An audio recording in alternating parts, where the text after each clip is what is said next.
The sun is out and we're here at London's Leicester Square for the European premiere of Marvel's Ant-Man.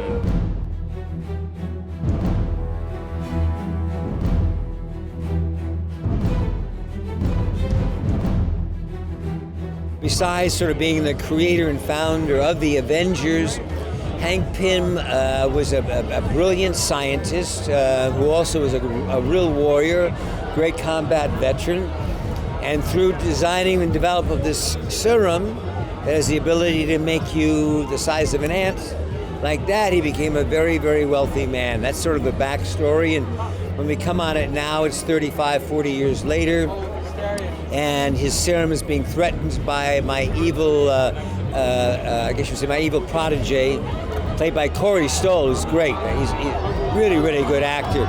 And I have to find a new person, a prodigy. And so, of all people, I find Paul Rudd. I love how kind of broken the character is and how he's, made some bad decisions and that things are not easy for him and he's struggling and he's has a moral dilemma and that and he's also really smart and kind of cool and he loves his daughter so much. I don't know. I like everything about it, and I also like the fact that he can ride an ant. I think Scott is he's a very normal guy. He's just made some terrible decisions in his life, and one of those decisions landed him in prison for 3 years. So when we see him when he gets out, he's just trying to get his life back. He wants to sort of put that light behind him and reconnect with his daughter. That's it.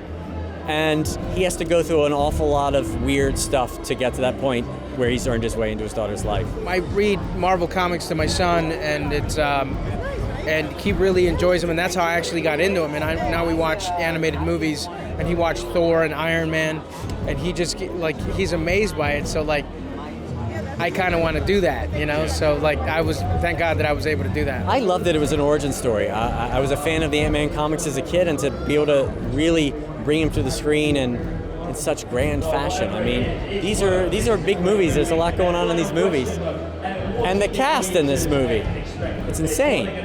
So yeah, I mean, with this cast, it was fantastic. I mean, they made my job easier. Paul has done a fantastic job. He's a brilliant actor, very, very funny. I mean, I was a nervous wreck, man, because comedy's not really my thing. I'm just the third time that I did it, so I'm and I did it with a kind of a crazy character. And although I thoroughly enjoyed it after, while I was shooting, it was it was a lot of pressure. I think Marvel fans are probably going to see more humor in this than any of the other Marvel films. A good family story in terms of reconciliation with the father and his children. And the third act is a mind blower. I must say, I was there and I didn't recognize it. The effects are just incredible. Marvel's really good at kind of putting together these movies, creating these characters are iconic and they're archetypal and they work as character pieces, and they're not, and they can be funny and they can be riveting, and this is a heist movie. Winter Soldier is a completely other kind of movie, and yet they all coexist and crisscross, and they're just a lot of fun.